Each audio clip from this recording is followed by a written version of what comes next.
तो आइए फ्रेंड, आप लोग का स्वागत है हमारे YouTube channel ASMD teaching centre में। तो आज हम लोग अपने प्रश्नों को आगे बढ़ाते हैं और देखते हैं कि कौन कौन प्रश्न रह गए हैं। तो देखिए, सवाल नंबर 33 में आपसे पूछा जा रहा है कि निम्नलिखित में कौन परिमेय संख्या है। तो ये तो आपको मालूम है कि ऑप्शन नंबर डी जो है वो परिमेय संख्या है, क्योंकि 25 का वर्गमूल 5 बना लीजिएगा और 49 का वर्गमूल 7 बना दीजिएगा। ठीक है, तो वो बाहर निकल जाएगा, इसलिए ऑप्शन नंबर डी सही है। अगला देखते हैं, सवाल नंबर 34 बोल रहा है कि एक्स स्क्वायर, क्या बोल रहा है, x square minus 5x plus 4 बराबर 0 में x का मान आपसे पूछ रहा है। तो चलिए इसको तोड़ लेते हैं। तो यहाँ पर कुछ नहीं है तो 1 समझिएगा, इसके साथ गुना करिएगा तो 4, गुना करने पर 4 का रहा है और जोड़ने पर 5 का रहा है, वो भी माइनस का।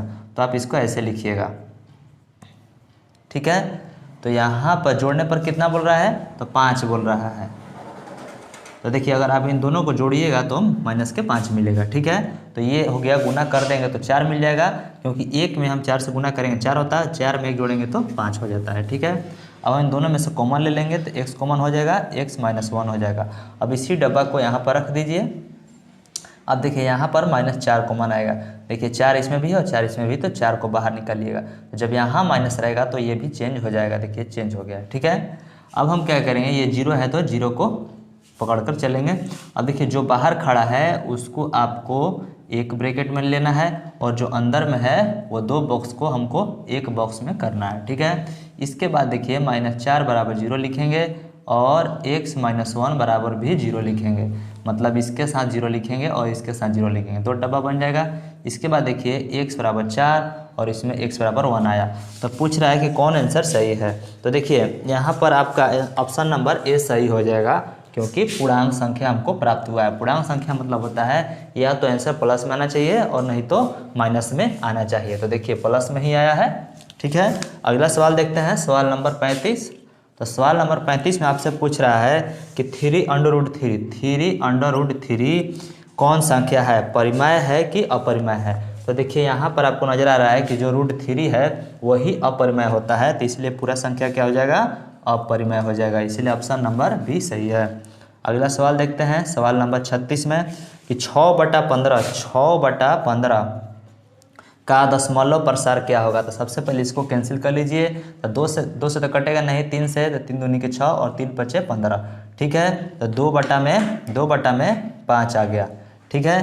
तो देखिए, पूछ रहा है कि 6/15 का दशमलव प्रसार क्या होगा, शांत होगा कि अशांत। तो देखिए, शांत होने के लिए एक नियम है कि या तो बटा में सिर्फ 2 रहना चाहिए, ठीक है। पहला कंडीशन में क्या होना चाहिए, 2 रहना चाहिए। दूसरा कंडीशन में या तो 5 रहना चाहिए। तीसरा कंडीशन में 2 और 5 दोनों रहना चाहिए। और अगर इसके अलावा आप कुछ भी वर्ड लिखते हैं तो वो क्या हो जाएगा, अशांत। तो देखिए, हमारे पास तो 5 आया हुआ है, इसीलिए इसका आंसर हो जाएगा शांत। क्या हो जाएगा, शांत। तो इसका ऑप्शन नंबर ए सही है, ठीक है। अब हम आगे बढ़ते हैं। तो देखिए, अगला सवाल में कह रहा है कि यूक्लिड विभाजन एल्गोरिथम थोड़ा सा रफ कर लेते हैं।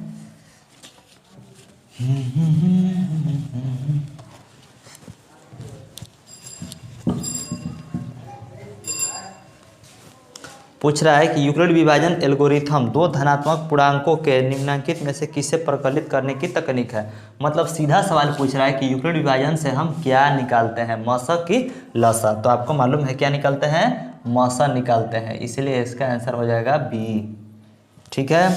अगला क्वेश्चन है कि वृत्ताकार पथ पर 3 धावक एक ही स्थान से दौड़ना शुरू करते हैं और एक चक्कर लगाने में क्रमशः 1 घंटे, 3 घंटे, 5 घंटे का समय लेते हैं। तीनों को प्रस्थान बिंदु, मतलब जहां से चले थे वहीं पर पहुंचने में कितना समय लगेगा। तो इस तरह से क्वेश्चन जब मिलेगा आपको तो सिर्फ लसा निकाल दीजिए, जो आएगा आंसर, मतलब 1, 3, 5 का लघुत्तम बनाइएगा, तो आपका आंसर जो आएगा वही आंसर होगा। इसीलिए इसका ऑप्शन हो जाएगा डी सही, ठीक है। आगे बढ़ते हैं। पूछ रहा है कि 625 के अभाज्य गुणनखंड। तो चलिए 625 के अभाज्य गुणनखंड कर लेते हैं और ऑप्शन नंबर हमारा 39 हो जाएगा। 625 का अभाज्य गुणनखंड करिएगा तो सबसे पहले 5 से ले जाइए, 3 से तो जाएगा नहीं। 6 2 8 है, 8 5 13, तो ये 3 से जाने वाला नहीं है, तो 5 से ले जाइएगा तो 25 मिलेगा। और फिर 5 से ले जाते 125 मिलेगा, सॉरी। और फिर इसको 5 से ले जाइएगा तो 5 दूनी के 10 और इतना मिलेगा। फिर 5 से तो 5, फिर 5 से तो 1 हो गया, ठीक है। तो पूछ रहा है कि 625 में 5 का घात कितना आया था, मतलब 5 कितना आया है, तो देखिए 4 आया है, इसलिए ऑप्शन नंबर डी सही हो जाएगा। ठीक है, अगला सवाल देखते हैं सवाल नंबर 40 में। तो सवाल नंबर 40 में पूछ रहा है कि एक परिमेय संख्या लीजिए और एक अपरिमेय संख्या लीजिए और गुना करिएगा तो आपको क्या मिलेगा, अपरिमेय मिलेगा कि परिमेय मिलेगा। तो जब इसको गुना करिएगा तो आपको हमेशा परिमेय ही मिलेगा, इसीलिए आपका आंसर ए सही हो जाएगा। ठीक है, अगला क्वेश्चन पूछ रहा है कि पाई बटा 2 में क्या है, परिमेय संख्या है, अपरिमेय संख्या है और दोनों संख्या है, तो इसका आंसर हो जाएगा अपरिमेय संख्या है। क्या हो जाएगा, अपरिमेय, इसलिए इसका ऑप्शन भी सही है। अगला सवाल में आते हैं, देखिए 42 सवाल में पूछ रहा है आपसे कि दो परिमेय संख्याओं के बीच अधिकतम कितनी परिमेय संख्या होती है, तो ये तो आपको मालूम है कितना होता है, अनंत होता है, इसलिए इसका ऑप्शन नंबर डी सही हो जाएगा। अगला सवाल है 43 सवाल कि निम्नलिखित में कौन अशांत दशमलव प्रसार है, अशांत। तो देखिए अगर हम 17/18 को चेक करते हैं तो 17 को 17 रहने देते हैं और इसको कैंसिल करेंगे 2 से, 18 को अगर हम भागा देते हुए चलें 2 9 18 अति तरीके 9 हो जाएगा। तो यहाँ हम देख रहे हैं कि 2 भी है और 3 के पावर 2, मतलब 2 के अलावा यहाँ पर 3 मिल गया है, इसीलिए क्या हो जाएगा, अशांत। तो इसीलिए इसका ऑप्शन नंबर ए सही हो जाएगा। क्या हो जाएगा, ए सही हो जाएगा। अगला क्वेश्चन है सवाल नंबर 43 के बाद 44 है, पूछ रहा है कि महत्तम समापर्तक ए कोमा बी गुना, उसके बाद लघुत्तम समापर्तक ए गुना बी किसके बराबर होता है।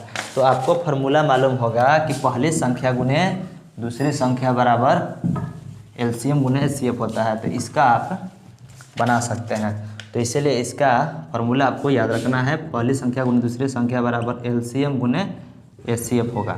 ठीक है, तो इसका ऑप्शन आ जाएगा आपका नंबर सी हो जाएगा, क्योंकि लघुत्तम और औसत आपका दिया हुआ है, तो पहली संख्या दूसरी संख्या ही बच गया और पहली संख्या दूसरी संख्या क्या था, ए गुने बी था, माने ए बी था, तो गुना में ये काम करेगा। ठीक है, अगला सवाल देखते हैं सवाल नंबर 45 में। तो सवाल नंबर 45, तो इस तरह का सवाल हमने बहुत बनाया है कि वृत्ताकार पथ पर 3 धावा के साथ दौड़ रहे हैं, तो समझ लीजिए कि इसका लघुत्तम निकालिए, जो आएगा आंसर हो जाएगा। ठीक है, तो इसका आंसर हो जाएगा डी ऑप्शन सही है। ठीक है, अगला क्वेश्चन पूछ रहा है सवाल नंबर 46 में। सवाल नंबर 46 में पूछ रहा है कि निम्नलिखित में कौन अपरिमेय संख्या है।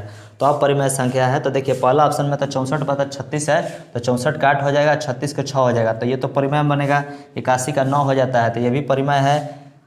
सवाल नंबर डी में देखिए, ऑप्शन नंबर डी में 49/9 है, तो 49 का 7 है, 9 का 3, तो ये भी नहीं होगा, इसलिए आंसर क्या हो जाएगा, सी। क्या हो जाएगा, सी हो जाएगा।